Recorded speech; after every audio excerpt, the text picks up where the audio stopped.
Hello, everyone. It's so great to see you all here.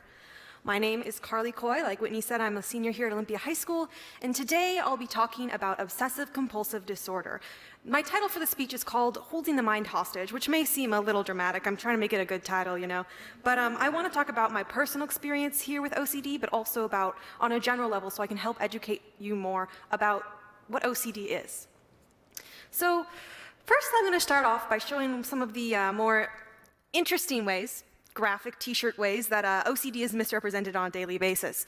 Some of my favorites is suffering from OCD, old, cranky, and dangerous. I almost want to get that for my grandpa.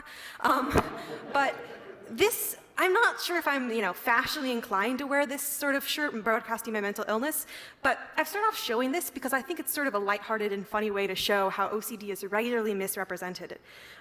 In one of the more laughable ways. I cannot imagine actually seeing someone like wearing these. To exemplify what I consider the absurdity of taking a medical condition and putting on a t-shirt, I've made my own designs for another healthcare condition or health condition called high blood pressure. And I got some pretty good t-shirts for you guys. High brain productivity, hungry, boisterous party guy. You take what is a very serious condition, approximately 47% of US adults suffer from high blood pressure, and putting it on a t-shirt and giving it a funny little slogan, it's funny, but you realize just how absurd these t-shirts really are. Now, this is not to say that all OCD merchandise is misrepresentative. There are actually some shirts often sold by advocacy groups, including the International Obsessive Compulsive Disorder Foundation, one of the premier advocacy groups for those with OCD. And these are the kind of t-shirts that are actually often moving to combat the silly slogans and the supposed jokes made about OCD on the other bad t-shirts. So this is the website for IOCDF. If you have time, I highly recommend checking it out. It's a fantastic organization. And these t-shirts show really just the tip of the iceberg when it comes to the scope of these issues, as well as how deeply they impact our understanding of the mental illness. So a few notes before I start my speech is, as I delve into my topic today, I want to establish a few things. I will be talking very frankly about OCD, obsessive compulsive disorder. I'll be saying that a lot, OCD. And I will be talking about OCD specifically, even though mental illness misrepresentation is a very large and overarching issue. I'll be talking about OCD specifically as it is my primary mental health challenge, and I feel I can best advocate for this. I also will be talking about sensitive topics such as suicide and suicidal ideation. And if you have any sort of extreme discomfort during today's speech, I hope to sort of open new points of view for you, but if you feel the need, feel free to exit into the comments for the remainder of my speech. So, first, I'll be talking about the media and societal perception. I'm excited to show you quite a few examples of OCD in the media, but also specific even companies that capitalize on OCD. Then I'll be talking about the clinical definition. I know, sounds kind of boring, but with that explanation of the clinical definition, I'm hoping to break down some of the medical jargon so you all can better understand what obsessive-compulsive disorder actually is. I'll then move on to talk about the harm in misrepresentation. Both for myself, I found that the ignorance around OCD has really impacted my journey in becoming better, but also on a societal level when it comes to medical professionals even misunderstanding. Finally, I'll talk about how can you help? What can you do to help spread awareness about what OCD actually is like, how it's different from those t-shirts I showed. So the first thing is media and societal perception. So I've got this fun page, you might not be able to see it, but it's the Wikipedia page, Fictional Characters with Obsessive Compulsive Disorder, and it's sort of hard to see, but there's some pretty popular characters on there. The first I'll be talking about today is Monica Geller from Friends, a very popular TV show. So throughout the show, there's no official diagnosis given about her as having OCD, only speculation and observation of repeated habits that viewers associate with OCD. As shared, this in an opinion piece written by Meg Hansen in 2016 for the Augustine Review, it points out how the other characters never treat her obsessive-compulsive traits as abnormal. They either ignore it or accommodate her peculiarities by finding humor in them. The writer then eloquently poses the question, is it problematic to guise obsessive-compulsive tendencies as harmless personality quirks? Or does removing the disability label from the condition empower people to redefine OCD such that it functions in their favor? I think that's a question that's critical to consider when we examine media portrayals today. Monica's traits are showcased as an overarching gag with positive effects on her life. Having 11 different types of towels, despite the financial strain, in season 4, episode 6, is a quirky joke, and her job as a chef is bolstered by her intense cleaning rituals. Another character similar to her is Spencer Reid from the TV show Criminal Minds. Many viewers consider his germophobia and technophobia to be OCD traits, although once again, I couldn't find a specific diagnosis shared on the show, nor any sort of treatment provided by a mental health professional. And once again, his work as a special supervisory agent, a detective, is bolstered by these quirks. Well, this is not to say that OCD can't have some positive effects in one's life or masquerade as a helpful tool. These characters' neuroses are simply punchlines. There were some characters on the list provided by Wikipedia with official diagnoses. One of them is Emma Pilsbury from the TV show Glee. In season 2, she is shown to receive helpful treatment from a mental health professional, which I think is very important in media representation.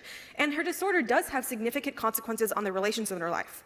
However, as she starts off as a side character, I feel that she and her struggles are still trivialized and really just used as a plot device. Many with OCD may resonate with these characters, but my issue with them is that they do not portray the true struggle or counter any common misconceptions. OCD is not easy or helpful or an adjective, and it is certainly not a funny little quirk. Representation of OCD's legitimate challenges as a true show of a main character is very rare. Scientific studies have noted this phenomenon as well, exemplifying how media portrayal affects individual and societal perceptions of the conditions. Here you can see companies that use OCD to advertise their cleaning. It's again, almost laughable, the fact that they're capitalizing on my severe mental illness to make people think they're better at cleaning. Believe me, my parents would be very happy if my OCD manifested in a cleaner room. So scientific studies have even also shown this. The symptoms, here's another example of celebrities that sort of trivialize OCD, unfortunately. Khloe Kardashian has what she calls CloCD. And CloCD is, of course, a play on her name, Chloe. And with that, she's made it into her own mini reality TV show joke. And this idea, once again, that OCD is simply just a form of tidiness or cleanliness, I believe is highly concerning in how the media and the society understands OCD. There's also Donald Trump, that in a 1993 interview, the former president was said by Howard Stern to be very wealthy, and yet he's a prisoner of obsessive compulsive disorder. Again, this is not to say that celebrities can't have obsessive compulsive disorder or advocate for it, but specifically the fact that Donald Trump said that his OCD manifested in preferring to drink out of straws and liking to wash his hands a lot. It reinforces this idea that OCD is something that's small and trivial and nothing more than a slight inconvenience. There's actually been scientific commentary, like I stated earlier, that understands how audience members belonging to groups with mental illness, when they see themselves portrayed in media, it's often what they are understanding their own experience to be. So perceptions that this condition is not severe can contribute to trivialization by undermining efforts to describe the realities of OCD. And overall, I'll be including this presentation at the end, so you'll be able to go in and look more in depth to the different quotes I include, but the scientific commentary on this phenomenon is legit, and they understand how the media perception is really harmful to the understanding of OCD. So the common themes that, the most, I think, often a common symptom that is very much ignored by the media is intrusive thoughts. And with those often come stigmatized themes, including themes around harming others or causing responsibility for harm, for pedophilia OCD, sexuality OCD, and religion and morality. Because these kinds of themes are not funny, they don't have the same entertainment value of tidiness or cleanliness, the media ignores them, which only further contributes to the stigmatization of certain kinds and symptoms of OCD. So, now that I've sort of explained and show some very, stereotypical examples of OCD, what actually is it? So this is the full diagnostic criteria. This criteria is from the DSM-5, which is the Diagnostic Statistical Manual 5th edition, which is the premier book for diagnosing people with mental illness. But I'm not going to be reading that all for you today because it is a very thick book and that's a very long definition and I don't have the time. What I will be doing is I will be sort of pointing out specific parts of the definition that I think are relevant. So obsessions are recurrent and persistent thoughts, urges, or impulses. So it's not necessarily a physical addiction in the same way that drugs might be, but obsessions are persistent and they are intrusive and unwanted and cause marked anxiety or distress. Now, one thing about intrusive thoughts could actually be normal. Having the occasional disturbing, startling thought like, don't break your car, hit them, or jump off of that bridge. Again, it's normal for our brains to mess up a little once in a while, but with OCD, that is a constant and continuing sort of loop playing in one's head. Intrusive thoughts, like this drawing here on the left, can become extremely overwhelming, and that is when an OCD diagnosis is usually found within a person. Then they're often, like I mentioned, different sort of themes. So the 4 themes that I'll be talking about today briefly come from the New England OCD Institute. And it's usually contamination symptoms, which I find to be the most stereotyped.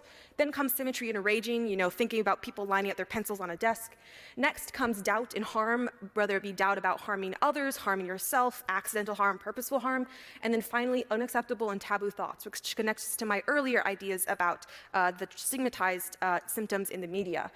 These different symptom groups are very relevant when considering the way that society looks at how OCD is understood. So like I have this sort of graph here, contamination symptoms and symmetry and arranging are the ones that are most understood to exist, but the others are still equally prevalent. And I find for those with OCD is very common for obsessions and compulsions to change depending on situations, stress, etc. And so they can range anywhere on here. And so for those without main symptoms or only symptoms that manifest within contamination and symmetry, those that are shown in media and are more stereotyped rather than stigmatized, they can feel disconnected from a diagnosis and often may even face not getting one.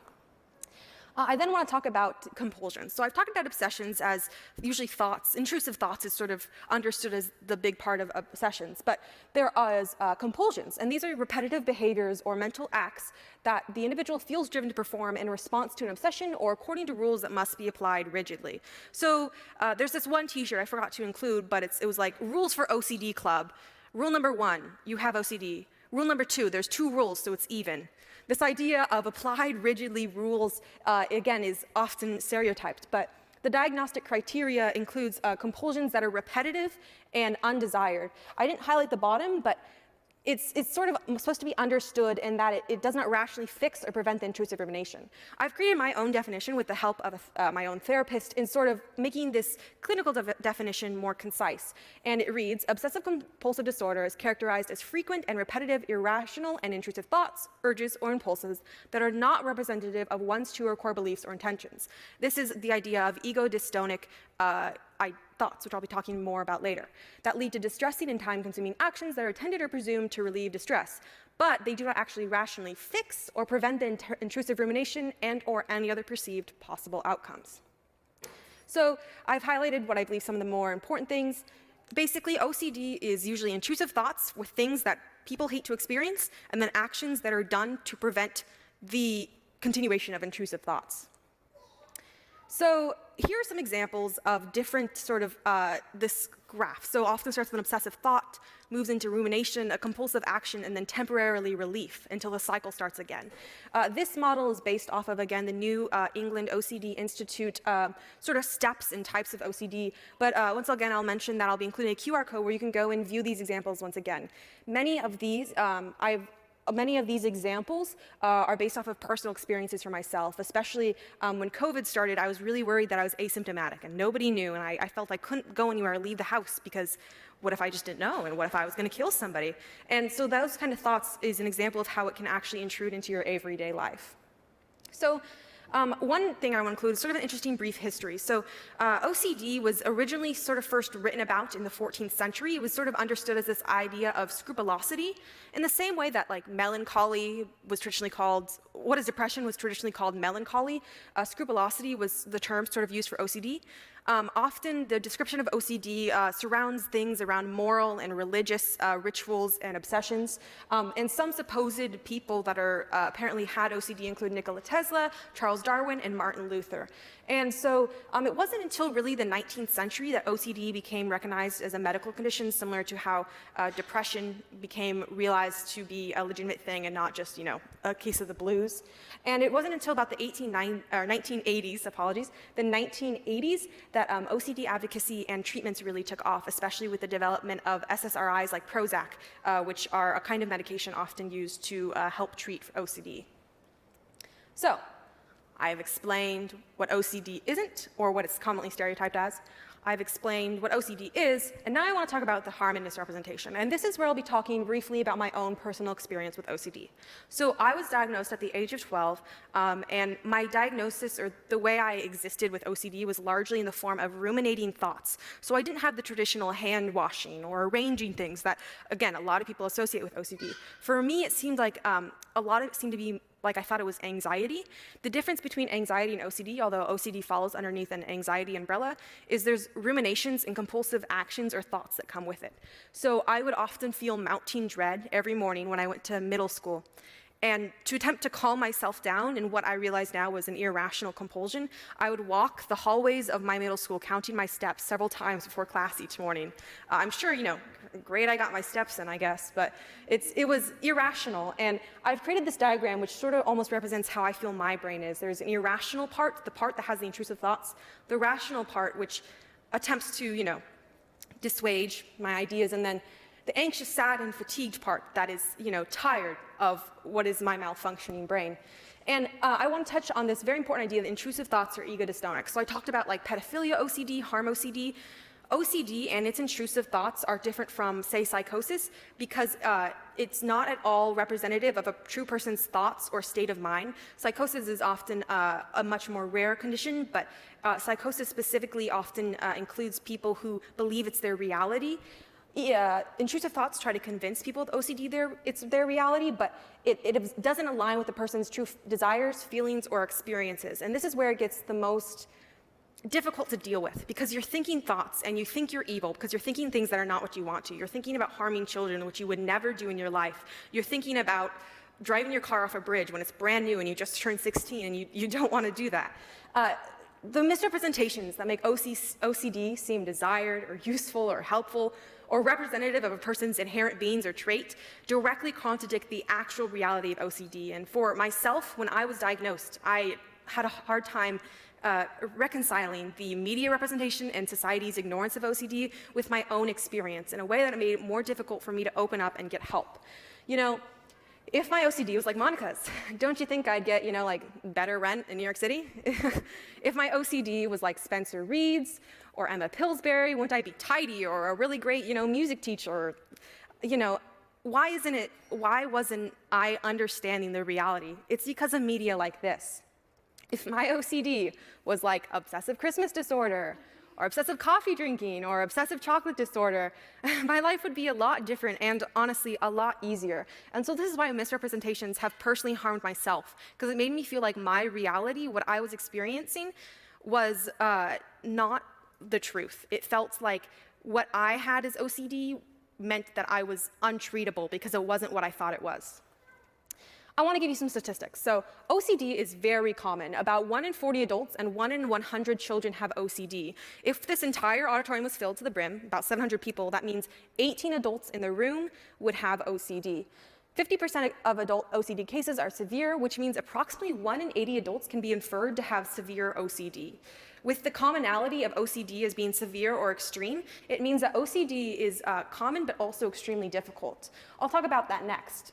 Because of often media misrepresentations, it takes about 17 years after the manifestation of symptoms to actually get a diagnosis, and often 11 years after meeting diagnostic criteria. I didn't write this down, but the most common age for an OCD diagnosis is age 19. But OCD often manifests around the time of puberty and in adolescence. In 1990, OCD was ranked the 10th leading cause of disability by the World Health Organization. It is no longer at that ranking, but the 6th leading cause of disabilities right now is anxiety disorders, an umbrella which OCD falls under. And finally, there's an estimated $8.4 billion economic loss each year from obsessive compulsive disorder here in the US. Finally, this is a hard topic, but OCD is extremely deadly. I've personally struggled with suicidal thoughts and ideation, and an average of 44% of those with OCD consider suicide, an average of 14% of those with OCD attempt suicide, and those with OCD are 10 times as likely as the general population to die by suicide.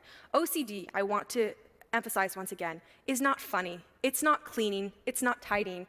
It's deadly, and it's a serious mental health issue that I think needs to stop being misrepresented and trivialized. Now, I have what you guys are going to love. It's a pop quiz. So, which do you think is more common here in the US? Food allergies or OCD? This is over a lifetime prevalence in a clinical study. This might surprise you. It was a trick question because I'm awful, and they have the same prevalence. Over the lifetime, 2.5% of adults experience OCD, and in the general population, 2.5% of people have clinically measurable food allergies, such as peanuts, eggs, etc. Another question. Globally, this is on a larger scale, which is more common, green eyes or OCD? I have to say that I'm pretty lucky in that I have both green eyes and OCD. I'm a little genetic walking phenomenon. But once again, this is a trick question because I'm awful and I shouldn't become a teacher. 2% is the same. Worldwide, green eyes have a 2% rate of existence, and OCD is the same. I'm actually, like I said, a walking genetic phenomenon in that I meet the 0.04% of people who have both green eyes and obsessive compulsive disorder. Aren't I lucky? So, this is, I want to talk about my own stigmatized thoughts, and this is where I'll be getting the most vulnerable today. But I read this story about a lady who, while under the influence of hard drugs, ripped out her own eyeballs, and it became a reoccurring, very intrusive and uncomfortable thought. I did not want to lose my gorgeous emerald eyes. This idea, those thoughts are terrifying for me to share because people will have misguided disgust and worry and concern for myself because of what is, again, ego-dystonic, not aligning with my true values. Stigmatized thoughts are probably the hardest part of having OCD and getting treated on a legitimate level. An example of this is writer Allison Livingston for the IOCDF website was writing about her experience with postpartum OCD. As with postpartum anxiety and depression, OCD can manifest after the birth of a child. And after the birth of her first child, she started experiencing intrusive thoughts similar alongside with OCD. And when she first went to a medical health professional, she was diagnosed with postpartum depression and had CPS sent to her house because they were concerned about her intrusive thoughts. The medical professional did not take the time to find that her intrusive thoughts were not aligning with her real desires or any sort of intentions at all, but rather unnecessary legal interventions were taken because they had not taken the time to look away from the stereotypes of cleanliness and understand that OCD manifests in thoughts that are not aligned with one's true self. Often those, although I'm not a mother, those who experience postpartum OCD are concerned that they might be experiencing postpartum psychosis, which is a serious condition in which the mother finds that there is an experience in their life that they truly believe is happening that can cause harm to those around them. Because intrusive thoughts often manifest in this idea of you might hurt the baby or those around you, they can be, because of, once again, the misrepresentations of OCD, they can be really scared that what they're experiencing is something that is not treatable and is seriously harmful to those around them. Allison Livingston was eventually correctly diagnosed with postpartum OCD, and she has since become an advocate for postpartum OCD because of her own experience with misdiagnosis. So, the term, I'm so OCD. I remember one of the first times after I got diagnosed, I was 12, I was in the grocery store with my parents, and I walk up, and the lady's, scanning this is the grocery store, scanning our groceries, and she was like, oh, I have to put them in order. I'm like, so OCD. Are you, ma'am? OCD is a difference in brain function. It's shown on scans that it is very physically overreaction of the brain to literally everything. It often, as you can see here, there's different levels of functioning within the brain, and it has a higher metabolism in parts of the brain that are often part for planning, motivation, emotional control. And so OCD, again, not just funny quirk, it's an actual difference of the brain. And so when you say I'm so OCD, first, if you are actually experiencing symptoms of what you think is OCD, I highly encourage you to reach out to a medical professional. But if you're not, you're completely misrepresenting what OCD is to the world around you because of your own misunderstanding. So one place that I found has actually been great in advocacy for OCD has been Instagram. As the world expands, as mental health progress is really growing, I found that the community on Instagram has really helped with advocacy, and you can see different posts I've included here that talk about and want to educate not only those with OCD, but the general public about the realities of OCD, like I'm doing here today. There's also the #RealOCD campaign that's led by the International OCD Foundation, and this campaign is different online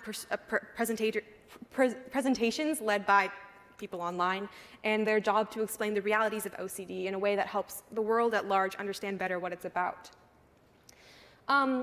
And one big thing about OCD is I haven't really talked about treatment. I mentioned how Prozac and SSRIs, a certain type of psychiatric medicine, is often used, but what is considered the gold standard for OCD is exposure and response prevention treatment. So CBT, cognitive behavioral therapy, is often what is considered the most common for any sort of mental health treatment, but ERP is the most helpful in that it confronts and faces themes and triggers.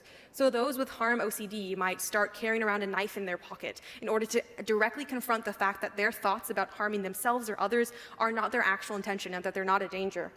Those with contamination fear might lick their unwashed hands. Yes, even during COVID, it may sound crazy, but for those seriously suffering with OCD, sometimes what is a perceived risk is so great that they need to face that risk in order to understand it's not the end of the world. So I've explained to you media OCD, Monica. I've explained to you the clinical definition of OCD. You're welcome. I did not read the whole thing. And then finally, I talked about my own experience and the harms and statistics around OCD and its misrepresentation. So what can you do? Let me get to the point. What you can do, I find, is you can critically examine your media consumption. Watching what you and others say is really important. Go out of your way to not say, oh, I'm so OCD, is really helpful. Saying things like, oh, we're so a little OCD.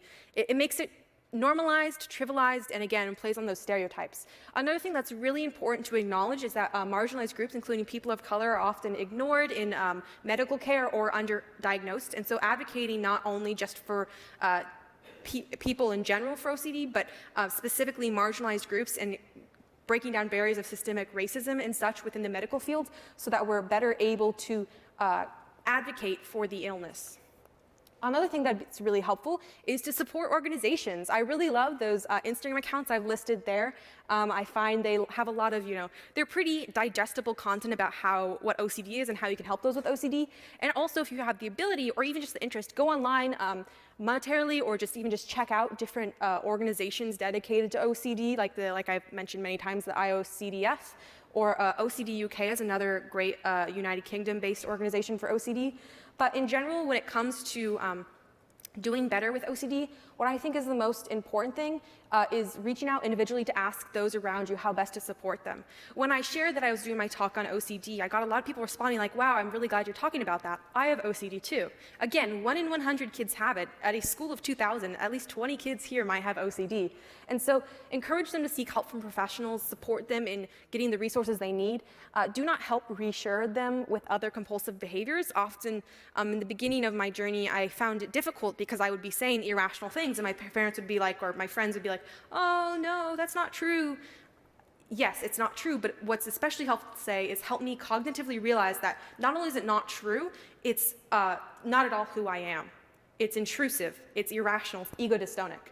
And that's my last point, understanding the fact that the way that people experience, with OCD experience the world does not mean that they are harm to themselves or others, except in extreme cases. For the most part, the intrusive thoughts they are having are not aligning with their real desires and intentions, and that's really important to help reduce the stigmatization. I know I said this was the most important part, and I do think it is, but I think what really can be the best self-serving for yourself, for the world around you, is realize and take charge of the precedent that mental health is health. I suffered a lot with OCD, and I still have what I consider to be moderate to severe, but when taking those steps, having the courage to reach out to my school counselor and ask for professional help has completely changed who I am today. I've been able to learn metacognitive techniques that's helped me realize my thoughts are irrational, my thoughts are intrusive. I'm able to stand up here today and be vulnerable and talk about it because I reached out for help. Confront your own personal stigmas, not just about OCD, but mental health and illnesses in general. And also understand the way that you negatively perceive yourself and how that's impacting the world around you. If able, reach out to a professional. I am fully on team. Everyone would benefit from therapy.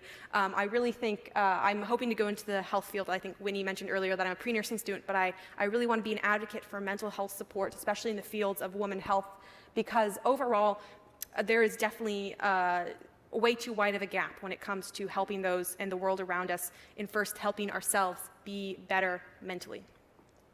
So this is my final slide. I want to say thank you guys so much for listening. I've included a QR code here, which you can scan if you would like to be able to see all the resources. That diagram showing sort of a cycle and specific examples of OCD thoughts I think can be really valuable for many people who want to understand it. I've included like the Thurston County and National Crisis Line, and of course Instagram accounts and organizations that I think are really valuable to support in helping further your understanding of OCD.